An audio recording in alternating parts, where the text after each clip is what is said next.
नमस्कार मंडळी, मी युक्ता ठाकूर आणि आज मी तुम्हाला घेऊन चालले आहे एक पवित्र, निसर्गरम्य आणि आध्यात्मिक अशा ठिकाणी, ते म्हणजे भीमाशंकर ज्योतिर्लिंग.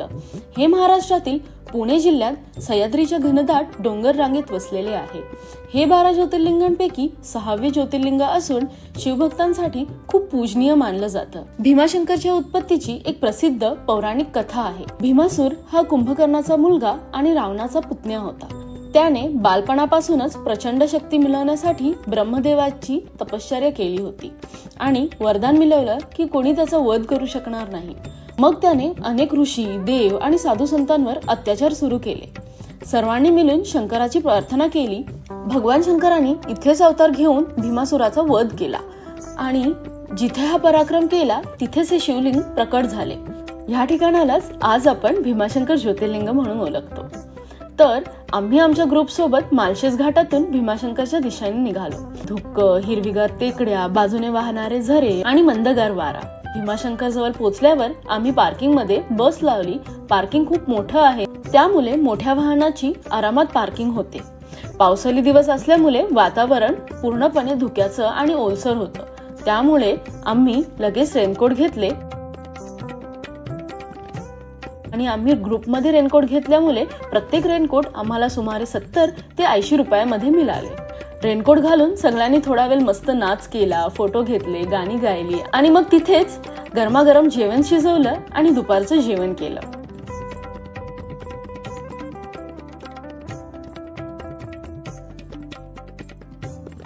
काय बोलले, आता आपण आलो भीमाशंकर दर्शनाला. तरी सर्वांनी वेळेवर इथं पाहुणचार करून आपला दर्शनाला जायचं आणि रांगेत यायचं. भोलेनाथ की जय.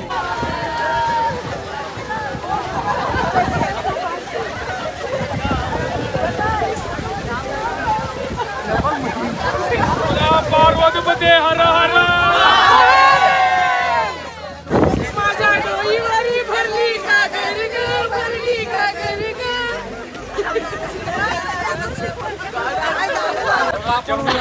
पापड उरलेला आहे.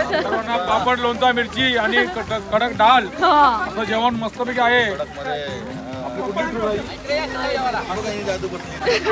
शेतावर बसले जेवायला.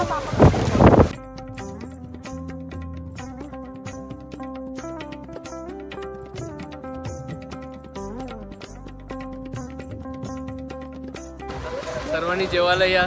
आज भीमाशंकर इथे जेवणाचा आस्वाद घेताना आम्ही आता आम्ही शेतावरनं आमचे सर्व शेती लावून इथं शेतकरी सर्व जेवायला आणि भीमाशंकर दर्शनाला आलो. उत्कृष्ट जेवण, कडक डाळ, लोणचा, पापड, मिरची असं उत्कृष्ट जेवण इथे आहे. कोणी पण संपर्क साधा आपल्या YouTube चॅनलवर. जेवण झाल्यावर आम्ही स्थानिक बसने मंदिराच्या दिशेने निघालो. तिथून मंदिरापर्यंत बस सेवा चालते. बस मधून जाताना आम्ही भक्तिगीते गायली, मजा केली. काही वेळातच आम्ही मंदिर परिसरात पोहोचलो. पार्वती पते हर हर.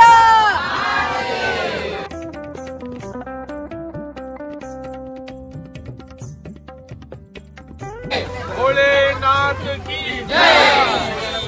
ओम त्र्यंबकं यजामहे सुगंधी पुष्टिवर्धनम् उर्वारुकमिव बन्धनान् मृत्युं मोक्षयमामृतात्. जय अंबिका देवी की जय. जय भवानी.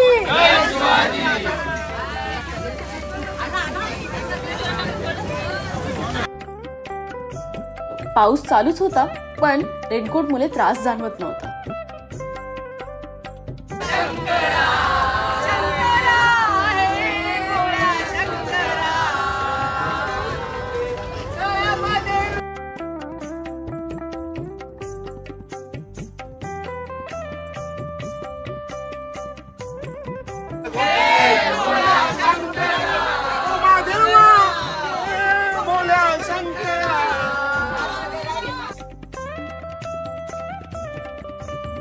मंदिराच्या परिसरात पोहोचल्यावर आम्ही थोडंसं चालत आत गेलो. एक प्रकारचा दिव्य शांतपणा आणि शक्ती तिथे जाणवते.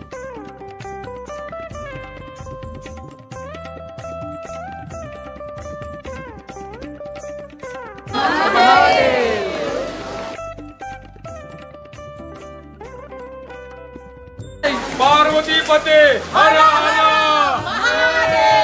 भोलेनाथ की बम बम बम बम। शिवलिंग पाहताना मनात प्रचंड श्रद्धा निर्माण झाली आणि दर्शन घेतल्यावर एक निर्भयता, जणू काही सर्व दुःख, भीती आणि चिंता इथेच संपल्या।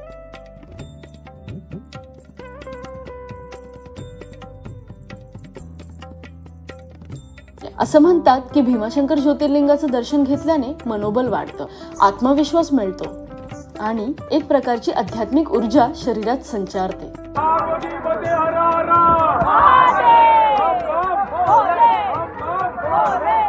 दर्शन झाल्यानंतर आम्ही मंदिराजवळ इथली प्रसिद्ध बर्फी घेतली, खूपच ताजी आणि स्वादिष्ट। मग गरमागरम मका खाल्ला, जो पावसात खाण्याची मजाच वेगळी असते।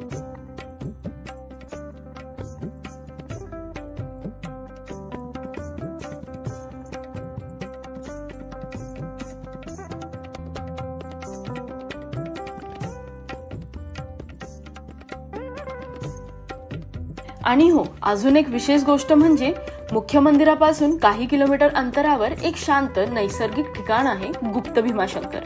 ही जागा जंगलाच्या वाटेने जाते आणि तिथं अजून एक शिवलिंग आहे। इथे फार कमी लोक जातात, त्यामुळे तेथील वातावरण खूपच एकांत, शांत आणि आध्यात्मिक असतं। तुमच्याकडे वेळ आणि तयारी असेल तर नक्कीच गुप्त भीमाशंकरला भेट द्या। आणि मग परतीसाठी बस स्टँड कडे निघालो। तर मंडळी, ही होती माझी भीमाशंकर यात्रा, पावसाने न्यायलेली, भक्तिभावाने भरलेली आणि निसर्ग संपन्न। तुम्हीही कधी वेळ मिळाल्यास एकदा इथे जरूर या। तुम्हाला हा माझा व्लॉग आवडला असेल तर नक्की लाईक, शेअर आणि सबस्क्राईब करा। तिथपर्यंत पुन्हा भेटूया नवीन प्रवासात। हर हर महादेव।